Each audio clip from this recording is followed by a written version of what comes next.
What's up, everybody? Welcome in. Little JCS Interactive hour, or somewhere close to an hour anyhow. How are you? Doing okay, I hope? That's Tom Lang. I'm Jeff. You're here. We appreciate that. Evening to you. Doff of the cap. Got the baseball game on in the background. Wife's cooking some fettuccine Alfredo. All right. Yeah, I said save me a little bit. Save me a little bit. Kids love it with the chicken in there, too.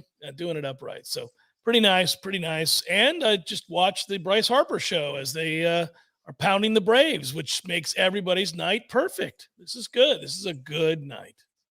I'm enjoying it. That seems like a rowdy atmosphere in Philadelphia. Yeah, you see what could be happening if you have a real baseball city. I'm not sliding Atlanta for that. They're doing a good job, but I'm talking about St. Petersburg where there was like 7 people at a playoff game. Yeah. Yep. At a playoff game. Good Lord here. Look at that in the high country. Troy Knoll. Good evening, Jeff and Tom. Getting snow here tomorrow. Ooh. Ooh. A little early. A little early for the snow, Troy. I don't know. Tony complimented you and Dominic Robinson, and I appreciate that too. If you've not watched the show with Tom and D-Rob, you're missing out on good information. That's always true. Yeah. I didn't watch tonight yet. I saw that it just went up, right? Did it just it went up in the last hour. It's about a half an hour's worth of a breakdown. I'd say there's maybe 8 plays worth of information, and then some of D-Rob's thoughts on basic thoughts on the running game where Florida State is. That's the focus this week as we take a look at Clemson. D-Rob looks at the film. He has access to the wide copy, the tight copy, like the good stuff. And he picks a select group of plays to break down for each game. And then I just kind of navigate him to and fro. But he comes up with what he wants to talk about, and then we just kind of ride. Because the fun part is I get to color in, the context of the situation. Like, for example, we broke down the Trey Benson 2nd and 10 back shoulder catch and how that was something that might have allowed Florida State to get into a better look later in the drive that they scored a touchdown, because Clemson finally stopped stacking the box when we prove we'll do something with our back to the perimeter. Yeah. Anyway, there's a whole lot of good stuff in there about the good, the bad, and the ugly from both games, because both games weren't exactly the way that you think they were. It wasn't all bad against Clemson, and it wasn't all good against Virginia Tech. So that's what's going on. Yeah, they kind of force-feeded it a little bit this weekend, and I was fine with that. I understand what they're doing there, and I think they'll have an opportunity to do it again this weekend. I'll be honest with you. I went back and watched a little bit of Syracuse today, Tom, and it ain't good. They got problems there. Their defensive line is not good. Florida State's offensive line should dominate up front.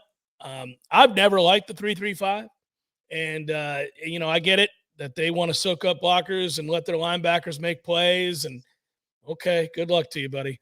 If you're going to let your offensive line get to the second level that easily, then so be it. I feel pretty good. I know Trey Benson ran for over 130 yards against them last year. He'll do it again this weekend. I'd just like to see what the starting 5 is, and I want to see what the snap count is at the end of the game. Robert was in briefly the week before. Obviously Darius Washington stepped in for Jeremiah Byers at right. Let's just say, for argument's sake, and this is not an inside hint or whatever, but let's say that Bless isn't available, but Robert is. Does that mean that Darius Washington starts at right tackle for you, or is it still Jeremiah? Like, these questions are interesting to me. Darius' value as the backup center is big, so maybe you try and stay away from a high snap count and a risk with 76, but I think they still don't know what their best 5 is, and we might not know maybe until November. It'll be interesting. Well, and I think even if they did know who their best 5 were, they haven't had an opportunity to play them all simultaneously, basically. So, it's been strange. There's been a guy out here or a guy ding there, or, they just haven't been able to look at them and say, okay, these are 8 or 9 guys that we like. They're all healthy. How do you want to line it up? Even guys that have played, not all of them have been healthy. So that affects your decision-making. And at some point, you'd like to see that happen. So I keep knocking on wood that it's going to happen. I know that we're trending upwards from a health standpoint. Akeem Dent is getting better. And I think this offensive line is starting to get a little bit healthier. I think they did a good job keeping Tatum Bethune out. They didn't have to play him much last week. So that was nice. But they allowed Tate to kneel the ball at quarterback. That's true too. Yeah. Bonus points. Oh, man, they did. So, good times. Anyone besides Keon Coleman qualified to return punts? Admittedly getting a bit nervous with him back there. especially with the possible question and absence of Johnny. Thank you, Melissa. Good to see you again. Hope you're well. I'm sure she went jogging today, ran miles upon miles. I would like to see somebody else back there as well. And I've thought about that before. That's the one area that we missed somebody that left. And just in terms of being aggressive, coming up and catching the football. Yeah. And Micah did that. And he wasn't a dynamic player, wasn't a great player, but he did do that. Yeah, it's frustrating that in, however many years you had to go to the transfer portal to get Micah Pittman, and that's your only option. And Mike Norvell's entire time here that you feel good about at punt returner. Because Keon, here's the story behind Keon from camp, and correct me if you saw it differently, but Keon started out as the punt returning candidate. He was probably second or third on the list, but he was by far the best. And he looked very comfortable. There might have been a mistake here or there, but by and large, the body language, the decisiveness, it was all pretty good. Then he got to the tail end of camp, and then there were some red flags where he was caught in between, kind of like the Boston College play, which is one of the hidden plays of the game.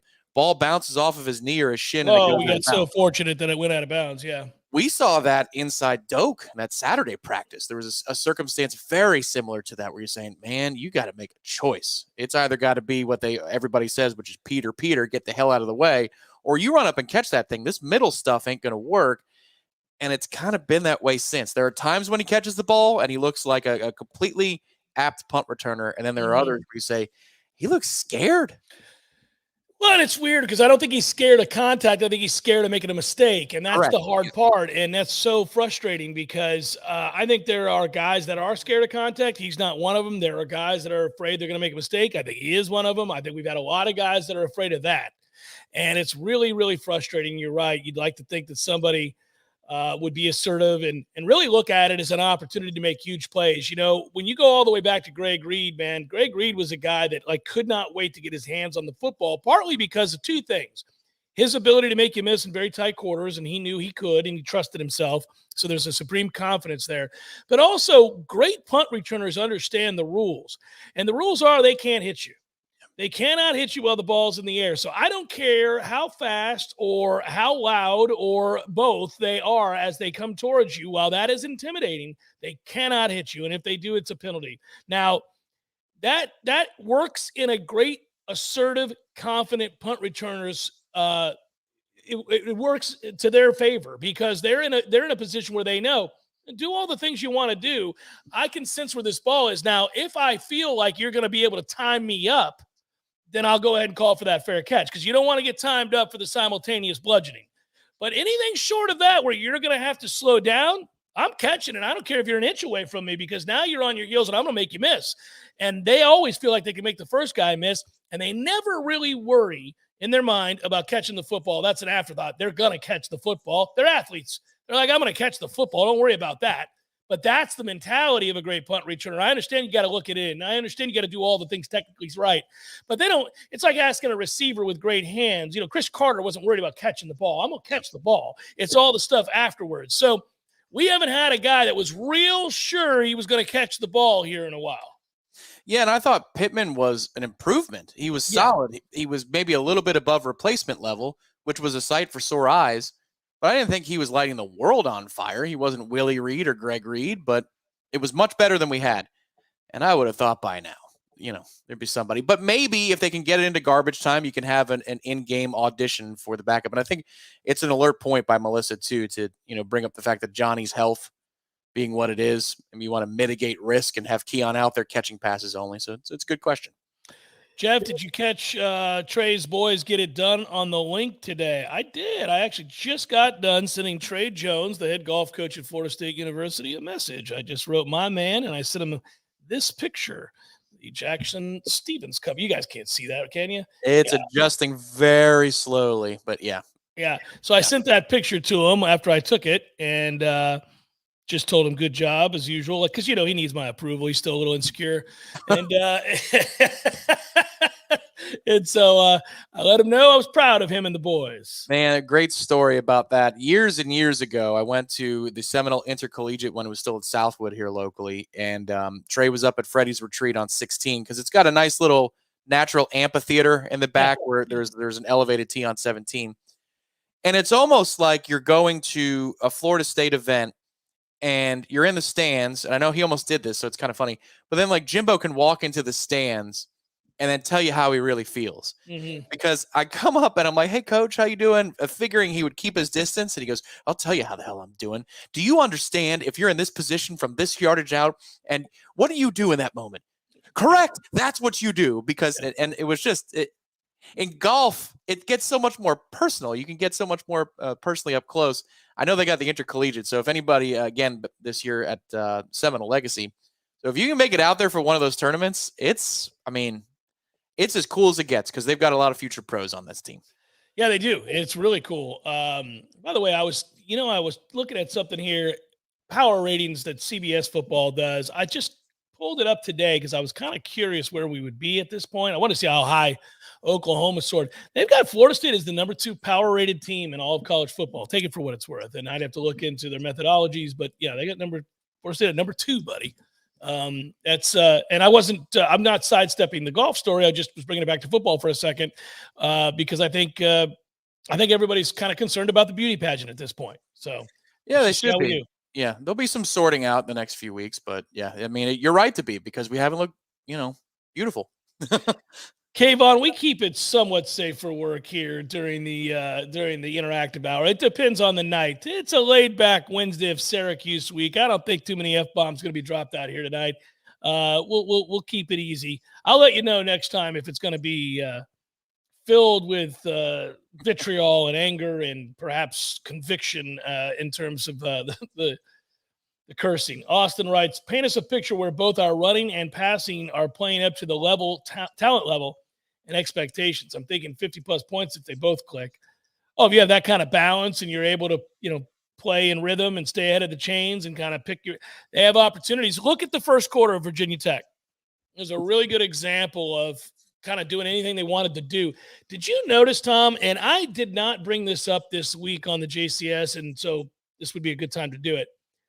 They came out the gate wanting to run tempo, and they did run tempo, and they caught Virginia Tech flat-footed, and they were guys wide open. They hit the middle of the field. They rolled out Jordan. They hit the tight end. They hit the receivers. Why did they go away from that? They went away from it almost immediately after that first score. I just don't understand it. There were also some different concepts that they were running that they didn't return to until the second half. It's a great question. Overall, the efficiency was high, but they had to overcome penalties even in that start, too, on one of the drives where they had a couple of setbacks with a false start, and there was a hold as well. So they weren't perfectly clean, but it just felt crisper, and it presented crisper. And you could feel that in the stands. There was a rhythm to it. And you've been to games more than I have this year because I watch them at home, but it's disjointed. It has been. And to have that good start, that's why in the postgame show last week, I took more of the positive approach than the critical approach because they did two things that they had not done yet. One was consistently run the football. I get it's Virginia Tech, but you got to do it against somebody before you can do it against, somebody good. And then 2, they came out with 3 straight 3-and-outs on defense, and they scored the first 22 points of the game. I mean, that's okay. Prove it to yourself more than proving it to the media or the fans. Prove it to yourself that you can get out the gate. So this isn't this thing that hovers over you. That to me was the big point of the game. Where was it over? No, they let Virginia Tech crawl back into that thing, and so do the officials. But I like learning that is now in them. They are allowed to start fast, and they know they can start fast on both sides of the ball. Roll them out there, Roy. Thank you for taking my criticism of Roy Williams over the years on the show and my nickname, moniker for him, as your name on the show. Roll them out there, Roy. Thank you. It shall live on forevermore, even in his retirement. My guys, do you know if Hotel Indigo will have that brunch buffet offer for a noon game? Tommy, you're the one always talking with Jay just before we get over there about this, and I always appreciate that you do. You texting him right now to ask? That's exactly what I had a suspicion that's what you were doing. I'll roll it out there. I'm going to roll that answer out there before the end of this hour. Yeah, so we'll find that out. Brandon, I'm going to guess that's not true, but it's kind of funny that you put it out, that you said this, and I know Tom will be in shock when I read it. Brandon writes, Tom Wang stole my weed pen. which is funny. It would be funnier if it was a producer emeritus of this program, because I would believe that. I would believe that too. That's funny.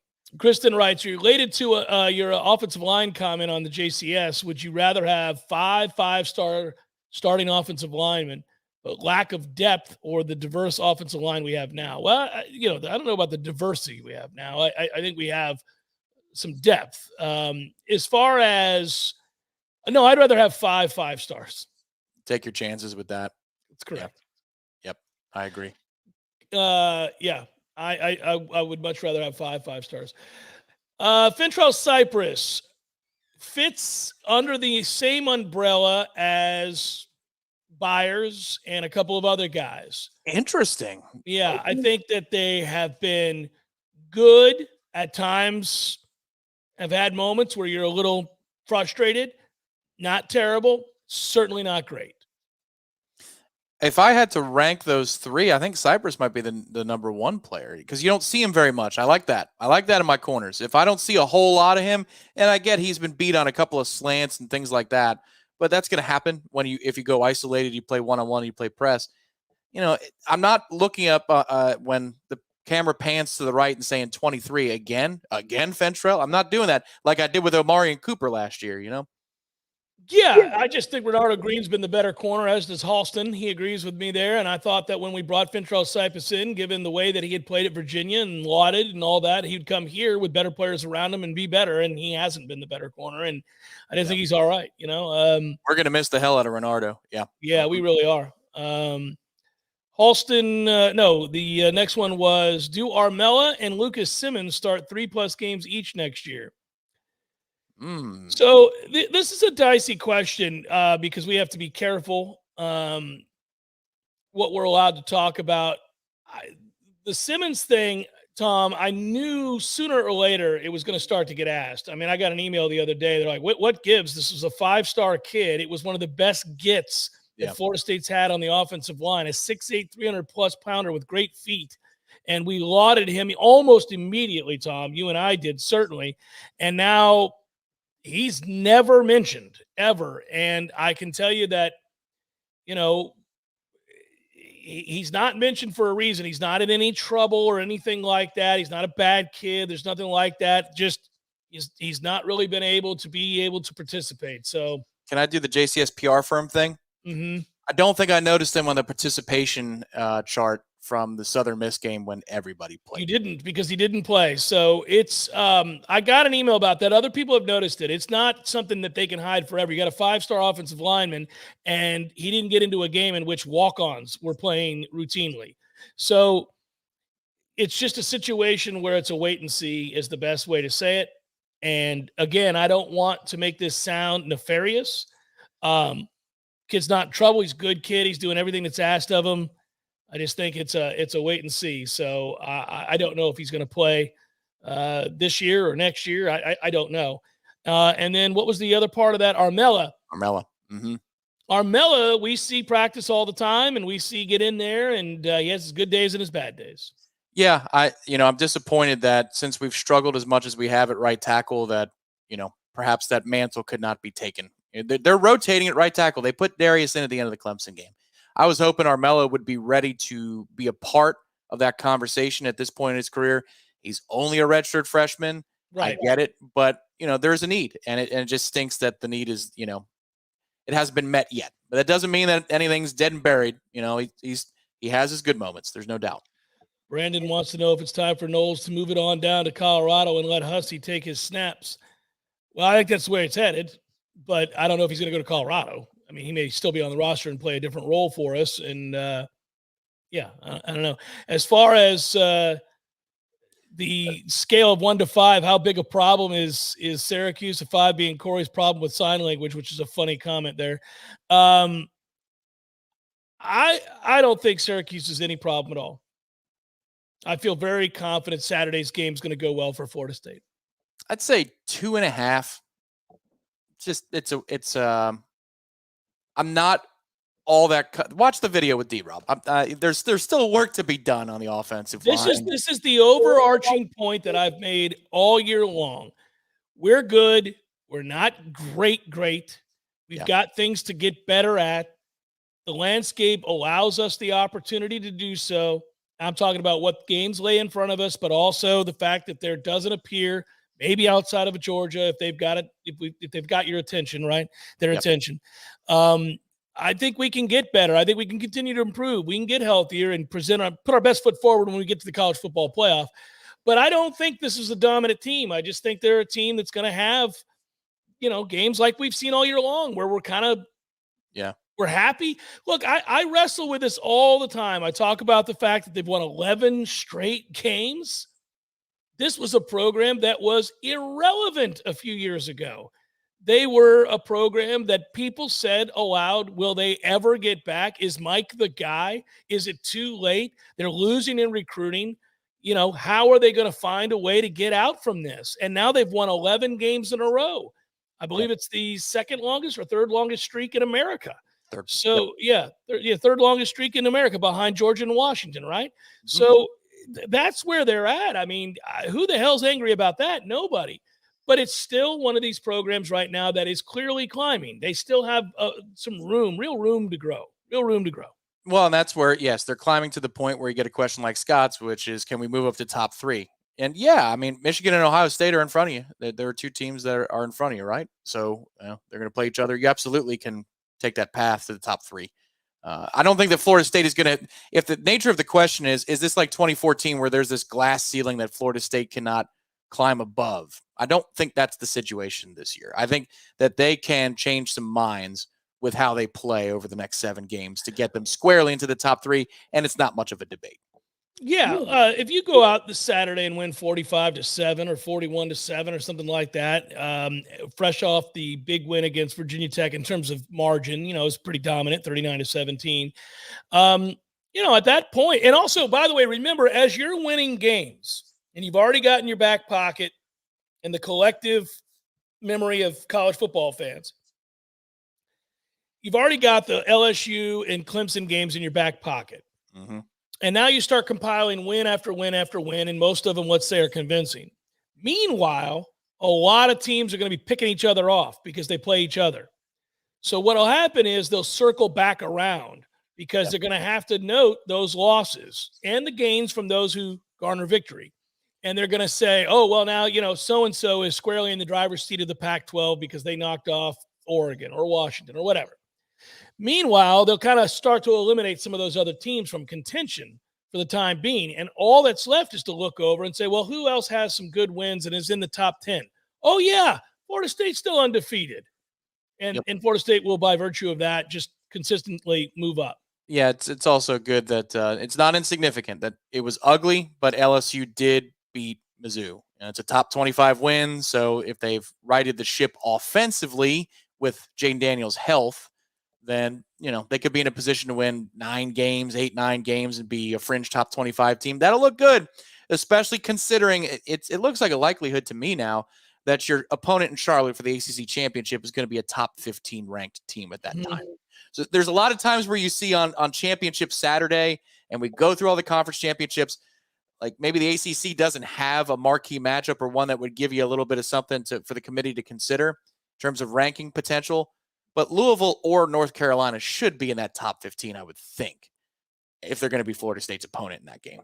Yeah, without question. I like where Tony wrote here. We'll get to you, Carol, in a second. Tony wrote, watching that X's and O's with D-Rob showed Byers isn't a right tackle and Meach is getting blown up. Meach has not had a good year. And Byers, we've talked about quite a bit. It is also an isolation of a couple of plays. We had some fun with that because, my goodness, they ran what D-Rob likes to call super counter because they had a motion in from the right. Mm-hmm. You have 3 guys pulling at the same time. And Meach got lit up by a Clemson defensive lineman. Clemson's defensive line is going to do that. So, yeah. Well, but Meach was having problems before Clemson. So it's fair. When Kentron is healthy, can we see Johnny in the slot with Keon on the other side and Jaheim Bell at tight end? Makes us big as Tom's goatee. Not right now. It has been a little bit more wild and free, but yeah. I will tell you that I just love a very healthy Jaheim Bell and what he adds to this offense. So however they want to use him, it's just, you could tell how much you miss him when he's not out there. He's just a difference maker. And let's hope he's healthy this week. So this is related to Carol's question. I'll tie the two together because we're talking receivers. When Kentron is healthy, this is a humongous opportunity for Kentron if he is healthy and Johnny is held back, or at least on a pitch count, whatever it's going to be, to get back in there and capitalize on the momentum of the last time Kentron was truly healthy, which was the spring. He had a good spring. He had a great spring. Spring. So now if it's Keon on one side and Kentron on the other, related to Carol's question, I think Destin already is getting a fair amount of snaps. Maybe he's earlier. Yeah, maybe he's earlier in the progression with Johnny out, so therefore he's going to see more targets. But I don't know. I kind of feel like if Kentron is healthy, and I haven't been out there this week, but if Kentron is healthy, that he would kind of just slide into that role that he was going to get, where he's on one side of the ball, Keon's on the other, and then Destin's in the mix over the middle again. Patrick, thank you so much. Those are kind words, and your contribution is greatly appreciated. I love the show. Thank you for everything, guys. Quick question. Do you think the defensive line will take another step forward in 2024? No. No, I don't. It's possible. It's possible. Well, I know what you're going to say, that Darrell Jackson stays. I'm going to remove Patrick's comment and show you how it's possible. There it is. There it is. The battle's end. Yeah, they're going to need it. You're going to need it. Okay, so let me tell you. That is true.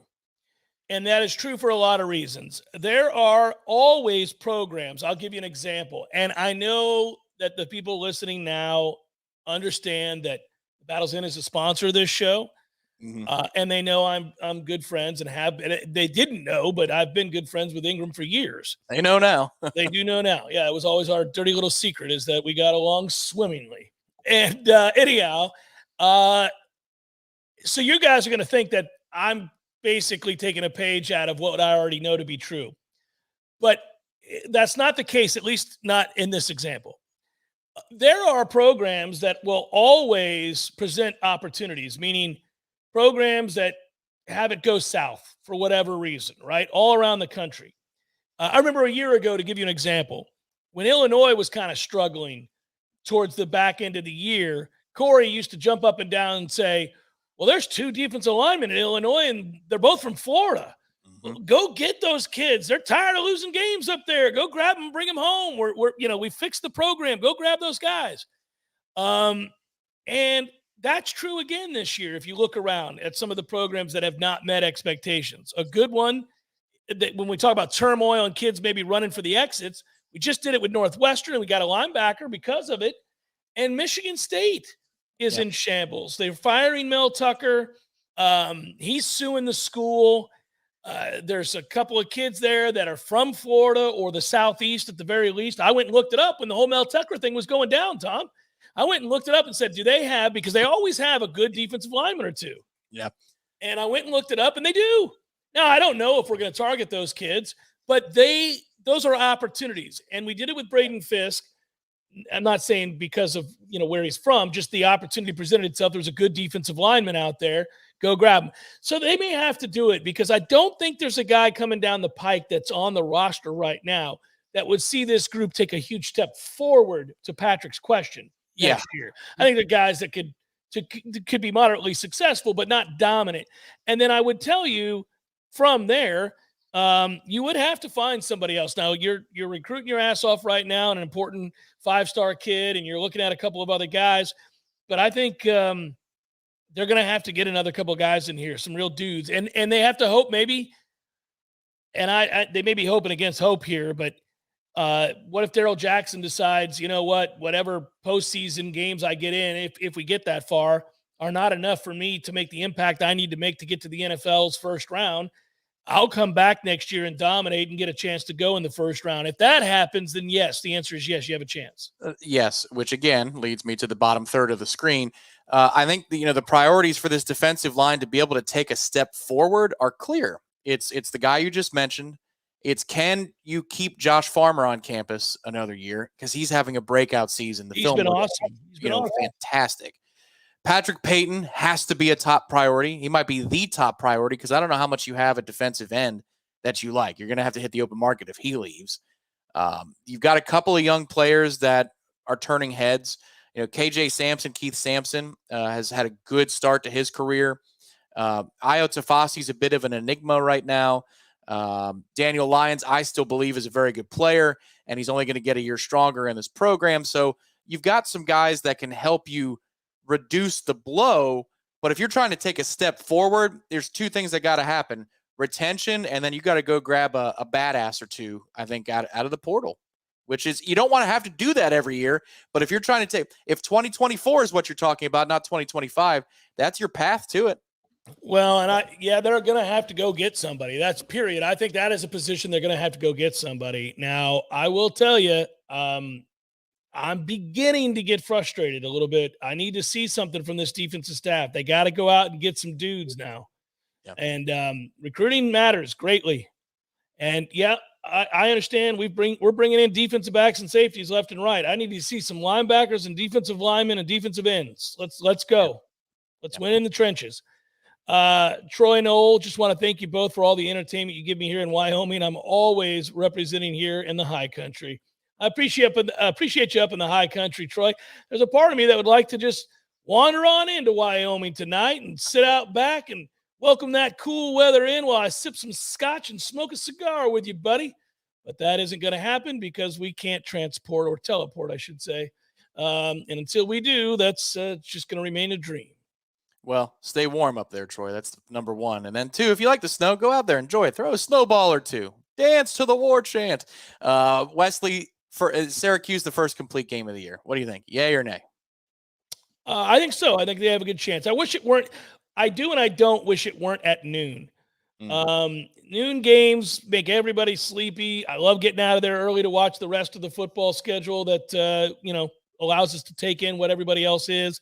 But I think sometimes it's hard to have that real infusion of energy that you get like you would with a night game. I'll tell you what, I said this in the Warchant report. If we played Syracuse at night this Saturday, bless their hearts, that Syracuse team would be taking one colossal ass kicking. They may get a lethargic bunch this Saturday that just kind of sleepwalks through a 41-10 win or something, Well, damn it, they shouldn't be. They practice in the mornings. This should be just fine. Your body should be ready to go at noon. Will the USA ever win another Ryder Cup in Europe? Yes. But I don't want to get into that right now. There's a lot that goes into that. I'm not a Zach guy anyhow, so I could have told you that was going to happen. KJ, great. It's a good question here. What do you think about this one? I know Jordan has an arm, but do you think next year Tate, if he's our starter, plus the talent, might be a little bit more explosive? He's asking that because he thinks that we're going to spread the ball around better and take what's given, and that he's a better passer than Jordan. Yeah, I think so. There's a lot of ways that you can go with this. I think what we're learning is if we don't run the ball the way we think we're going to run the ball, it may not even matter about the quarterback. Like they get chin checked and like, what do we do? Which I find interesting because they invented ways to run the ball when they couldn't. So I find it strange what we're seeing this year. I will tell you that I don't think Jordan is having the year that we hoped he'd have. He's just not. And some of that has been the offensive line. Some of that has been injury. Some of that has been he just hasn't played as well. He's not been nearly as accurate, Tom, in terms of the balls down the field. He's short on a lot of those. Yeah. And I don't know what to tell you. That's the lid lifter to me. I wonder because, again, if you look at the video that was out there after we're done here, D-Rob has the all-22s. Clemson's just loading the box all day, and they're daring him to throw. So when he says disrespect, in a way, he's right. They were giving us one-on-ones. And I think what they're looking at is, well, he doesn't seem very accurate down the field like he has been in past years. Correct. And they said, we'll just take our chances. And until he proves it, and if he does, all right, there's 7 points, there's 14 points, we'll come out of what we're doing. But if he can be more consistent with that deep ball, and it started before the injury at Boston College, I keep cautioning that. If you go back to Southern Miss, there are several examples where it's just curious. If he can improve on that and do something that he's already shown he can do, that opens up the floodgates, I think, for the offense. Brandon wants to know why we don't say that's not what you do anymore. And we do. We actually, Tom, you and I got to sit down together and put together on the board there for you all of we got to go back probably because I think we lost a lot of them when we left. Quite a few. We got to grab like 6 or 7 of our favorite quotes and have them back there readily available for you to hit. Because I know we always did it when we had more of them right in front of you, which is harder to do in our current arrangement. So it's not Tom's fault. It's not really. We just got to sit down one day and download some of those clips. That never gets old, by the way. That's not what you do. And that show, I haven't gone back to rewatch Eastbound and Down in years, and I need to do it just because it's incredible. And it ages well. It does. It's even better now because it's even more inappropriate than it was then. And somehow those shows can still be made because anytime Danny McBride takes on a project, it's the same show. Yeah. And in some ways it's increasingly irreverent. Like Righteous Gemstones is completely off the wall. It's crazy. I'm shocked in this day and age it gets greenlit for any network. It's great, but it makes some money, so they'll do it. But it's awesome. Yeah. Next question. What do we got? We'll go to Jim. What have you guys been saying about the mid-game dead spots that have allowed teams to get back into the game? We have not really discussed that too much, Jim. I was more focused personally on getting out the gates with a good start because we had not done that on both sides of the ball until Saturday. But you're right. There are lulls. What do you make of it? Well, I think that they're all unique. There have been lulls in every game, and they're very frustrating. It's why it leaves us wanting, if you will. But I will say, Jim, this last game was a lot more about the bullshit you saw from ACC officials. And I never bring this up, so I don't want anybody to say I'm whining, but that was insane last Saturday. If you do not call the roughing the passer penalty on Byron Turner, and it's not roughing the passer in any world, it's not. And he calls that because the kid gets drilled legally, I might add, and that is an amazing interception along the sidelines.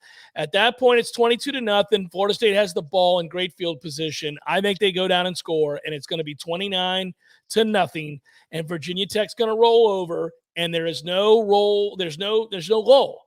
Instead, it keeps a drive alive that never should have existed to begin with. There's a few other very fortunate calls that go their way in that moment.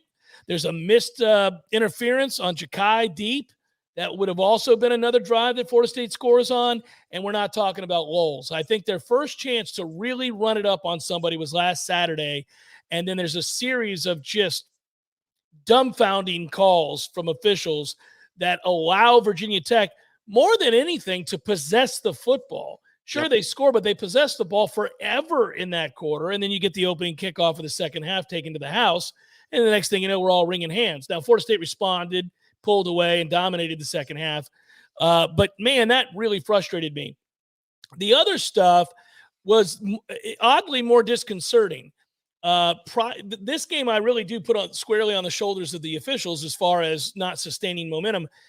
But the other games were, as I said, a little bothersome. We had some self-inflicted wounds. We couldn't get lined up right. You had a lot of annoying things happen where I thought we looked discombobulated. Mike had this forlorn, faraway look on his face in the Boston College game. Yep. Jordan looked hurt in some other games. There's just been moments where you're kind of like, they're just not right. But this game was not that. This game was on the zebras. Yeah, I think it's all different. LSU starts slow. The second half's amazing. Southern Miss is overmatched. I didn't like the process of it, but they were overmatched, so it didn't matter. Boston College, Norvell says they check out. He says it, his words, that they lost their edge. And so that tells you. I don't buy that. That's nonsense. They didn't lose their edge. Well, if it's true, then it's ridiculous too. I don't think they lost their edge. That was not Adam Fuller's best day. Jordan was hurt after that play in which he lands awkwardly. Yeah. That offensive line's not good enough to just line up and run the ball conventionally.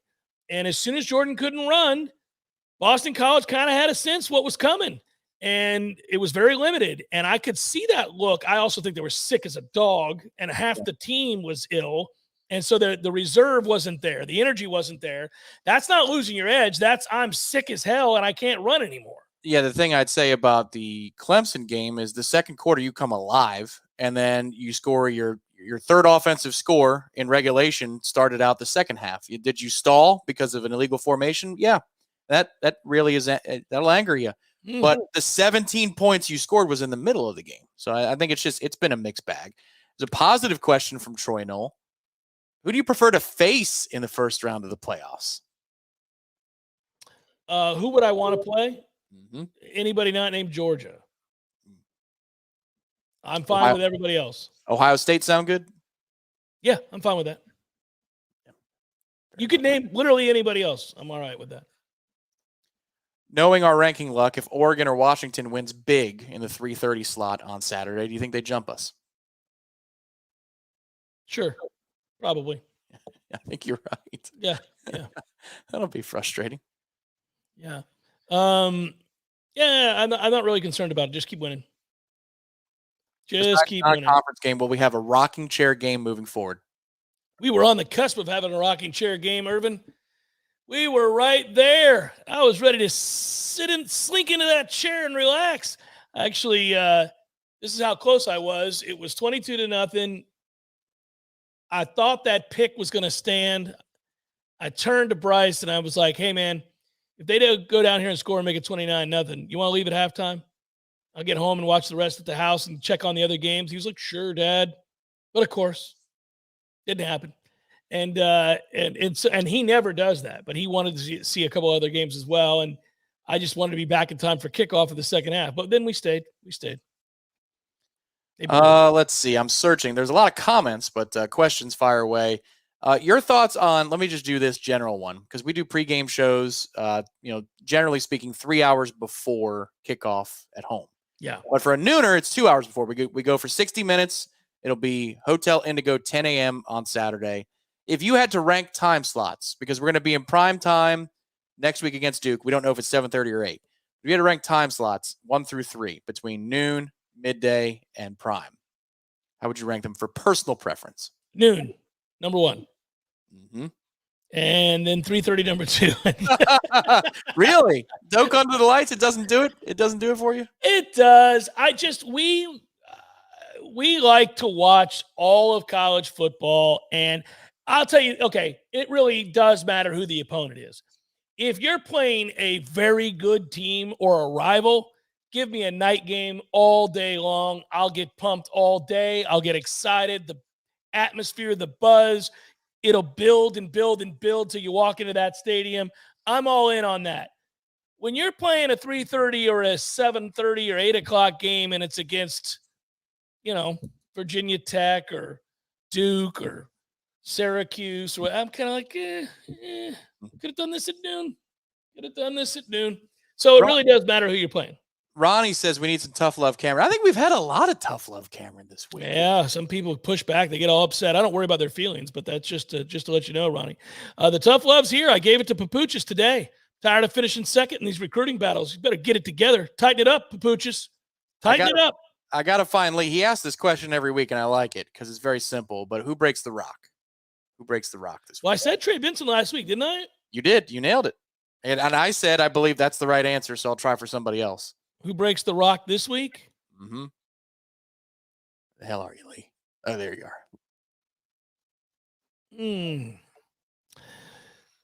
I want to say Trey Benson.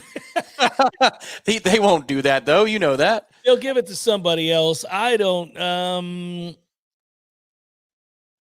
Do we think Johnny Wilson's going to play?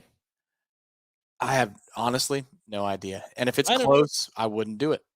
I wouldn't play him either if it's close. So that would maybe mean more opportunities for Destin Hill. Maybe he gets a chance. Ooh, Briley agrees with you. We got a couple votes for Jared Verse. I said Destin Hill. I'm going with Destin Hill. Here's your answer. And here it is. Kentron. Kentron's going to catch 2 touchdowns this weekend. And I'm fine. That's about fine. Overcoming the adversity. I mean, they got the story. There's the story right there. 88 breaks. Brandon wants to know, will Jordan Travis end up a top 5 quarterback in FSU history? Well, statistically, sure. He already is in a lot of ways. Statistically. Do I think Jordan Travis is better than Charlie Ward? No. Do I think Jordan Travis is better than Jameis Winston? No. Do I think Jordan Travis is better than Winky? No. Do I think Jordan Travis is better than Weldon? No, definitely not better than Casey Weldon. Is he better than Danny Cannell, no. Is he better than? Oh, we're done. Well, I mean, yeah, then we're done. He's knocking. He's right. He's knocking on the door. He's knocking on the door. If Jordan Travis and this team goes 12-0 and then wins the ACC championship, yeah, I'll probably have him in the top 5 all time.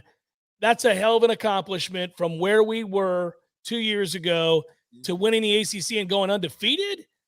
Yeah. I'd be hard pressed not to give him his just due. And that's the thing. Top 5 doesn't mean, in the record books for particular stats or yards per attempt. Although he's got a ton of those. I don't know about, all of the stats. I think there's a lot more attempts out there in some cases, but if you're talking about what that quarterback means to the program, what a bridge he would be from the darkness of the era he arrived in terms of Jimbo's departure, in terms of what Willie did to throw gasoline on the fire, and then what Mike walked into with a COVID year.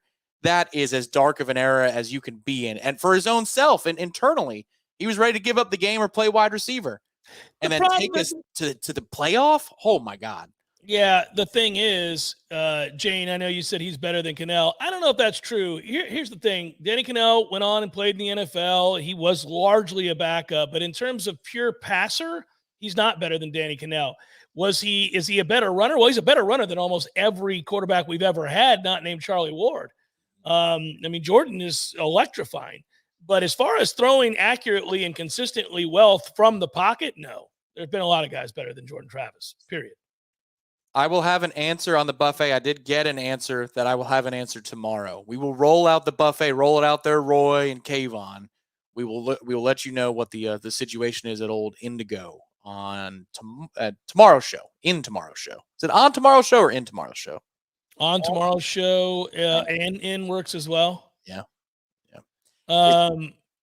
Yeah, I mean, I said, Robert, Jordan Travis dominates stats. Jordan Travis has top 5 stats in a ton of categories. But I'll just say this. If we're assessing what those quarterbacks are going to be, the NFL's not in love with Jordan Travis. I can tell you that. So we'll see. Is Keon the best wide receiver talent since Peter Warwick? I think he's better overall than Kelvin Benjamin. Goodness, guys, we're getting into some weird stuff here now. It's Syracuse week, isn't it? I mean, goodness gracious. First of all, I wouldn't compare almost anybody to Peter Warwick. Peter was a freak. Keon Coleman's a really good football player, and he's got a career on Sunday. There's no doubt. But man, that is not a fair comparison. That dude Peter was special. Well, since Peter Warwick, though, yeah. No. Okay. All right. No. I just put the bank on FSU minus 17.5, says Jan. No problemo, right, boys? I like that, by the way, Jan. I like Florida State to cover. Okay. I'll hint at what I'm going to give you guys tomorrow. I'm taking Florida State and laying the 17.5 all day, baby. T. Swifty, do you think Destin Hill's big catch earned him some more JT love going forward? I hope so. I really would love to get him more involved.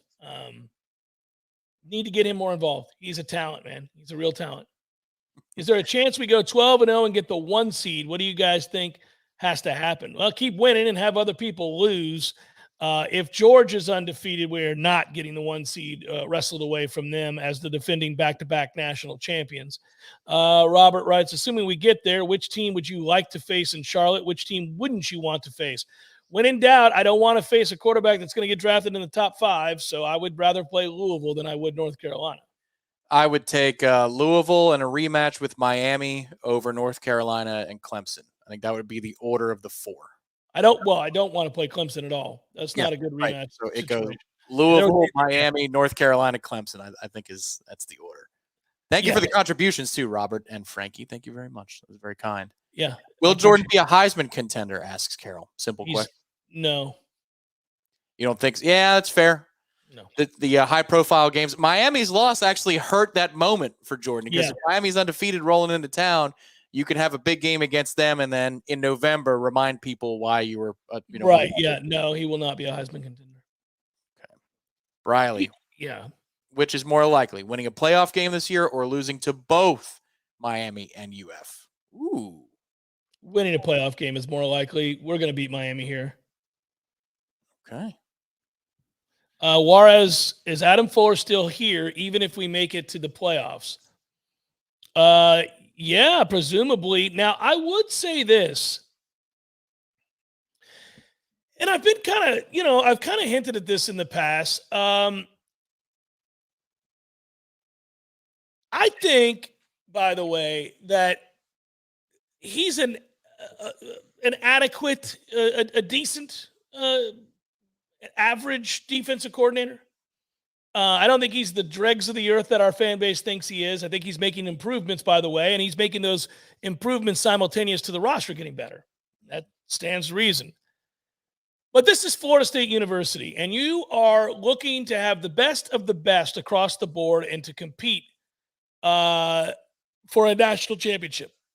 And you want to do it every year. Like, our standard is, and at least in the way we project moving forward, getting back to that. We're not there yet, but trying to get back to that.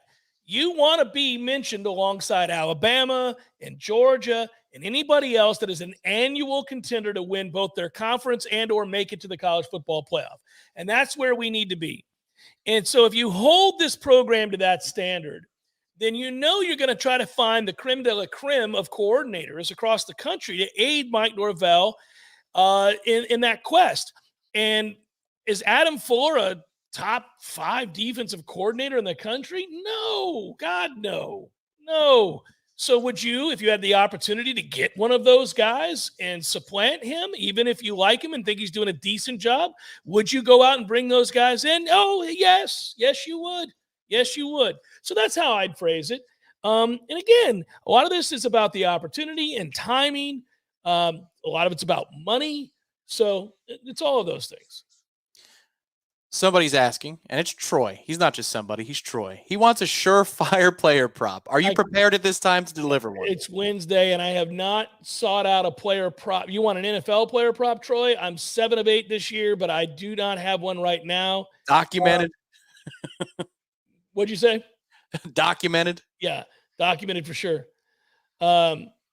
No. I think that. Oh, by the way, Sri, I answered the question as if it was the following year. I don't know. Of course, you're not changing a defensive coordinator in the playoff. I think they mean like the next year. Look at Ronnie's question. Do we win in the SEC in 2 to 3 years?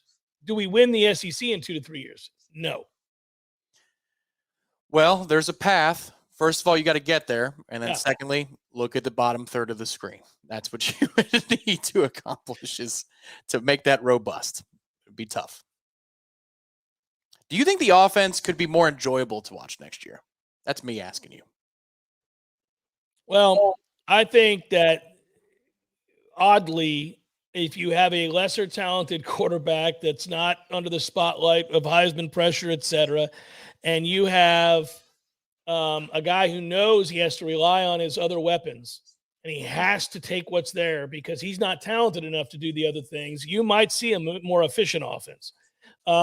It sounds weird to say because it always comes across as a slight to the star player, and I don't mean it to be. But remember this, they're going to lose a lot next year on offense. So, you presumably Trey Benson is gone. Jaheim Bell will be gone, one would think. Keon Coleman will be gone. Johnny Wilson will be gone. You've got some offensive linemen to replace. It's hard to imagine that they're going to be a more efficient and better offense. I know those are two separate things, or can be two separate things. Yep. But that's a lot to lose. So I have a hard time saying yes to that. Do you prefer a slow start and strong finish, or vice versa? Sonny Bridges, great name. To the season or a game? Let's do a game. I'm assuming it's a game.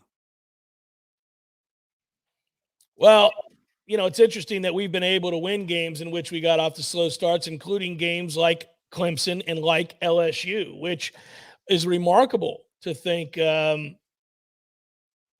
you know, I mean, to think you could come back and win those games with the players that those teams have is kind of surprising. But I think most every coach would want to dictate terms. And if you get out to a lead, you're now dictating terms about what opposing offenses can do to your defense. And obviously, at that point, adjusting with a 3-touchdown lead offensively is made a little bit easier. So I like to get off to fast starts. Yeah, this team, I think you want the slow start, strong finish. They've proven they can handle that because if they're finishing slow, the Boston College evidence tells me I don't want that. I don't want that noise. I'd rather them feeling good about themselves after they absorb whatever adversity it is that's either self-inflicted or from the opponent. 42 Panama, Jack, 42. He turned 42 today, and he is a young head coach. He's one of the youngest in all of college football, in fact. Yep. Is he the youngest Power 5 coach? I believe that's right. He could very well be. He's certainly, yeah, he's right there. Jan saying, listing out the different position groups that would all be new for Florida State. 3 wide receivers, 2 running backs, and a quarterback. Maybe 2 receivers now because Destin Hill is technically a starter. So you would have Destin, I would think, as a holdover in the slot. But your 2 outside guys, yeah. Yeah, 2 outside guys are gone, yeah. Or they're talking formationally, 2 back, 3 wide. I don't think so. I think Marquiston and Morlock should come back too. So Morlock will come back. I'm pretty sure of that, right? Yeah, I would think so. Island Chief. Really quick, sorry. I want to give where is it? There it is. I want to give Nick credit. Our punter breaks the rock, Mastromano. He could have broke it the last couple of games. He's been great this year. Clemson. He was a hero in that game. Yeah, he's been phenomenal. There was one shaky punt against Clemson. The rest of them were just brilliant. Island Chief, did I ask you this? The over 37? Team total? I'm assuming that's team total. I went over. I'm going over. Yeah. Do you like that better than the 17.5? I like both. I'd bet both. I like both. I like Florida State to win big. I think we're good. And with that, I want to go eat. So I'm going to go watch baseball and grab a bite to eat. The Braves rally? What's going on? No, I don't think so. Oh, no, it's 8-2. Okay. Well, yeah, it's 8-2. Oh, come on, Philadelphia. Get it together here. Yeah, hopefully they're not rallying. I'd like to see them go ahead and take care of business tonight. Yeah, Philadelphia can kneel. I can kneel. I'll kneel now. That is that. Tom Lane, good work out of you. Yep. To all of you who joined us on the JCS Interactive Hour, I do greatly appreciate it. You want to promote something? See you tomorrow. The buffet and or drink menu. We'll see if it's all liquid. We'll see if there's some food items at Hotel Indigo. We'll let you know tomorrow on the JCS. Did I miss Rodney's question? He's desperate for a question answer here? Did I miss anything? Rodney. Did I miss one? Rodney, there's like hundreds. I'm sorry, between the Sorry, Rodney. I think we missed it here. I can't find it. Ask again tomorrow on the JCS. Be well, everybody. Peace. Enjoy your evening. And hopefully it's chilly tomorrow. Is it going to be chilly tomorrow? In the morning, maybe. It's going to be muggy. We're getting a lot of rain. All right. Fair enough. All right, Tommy. Be good.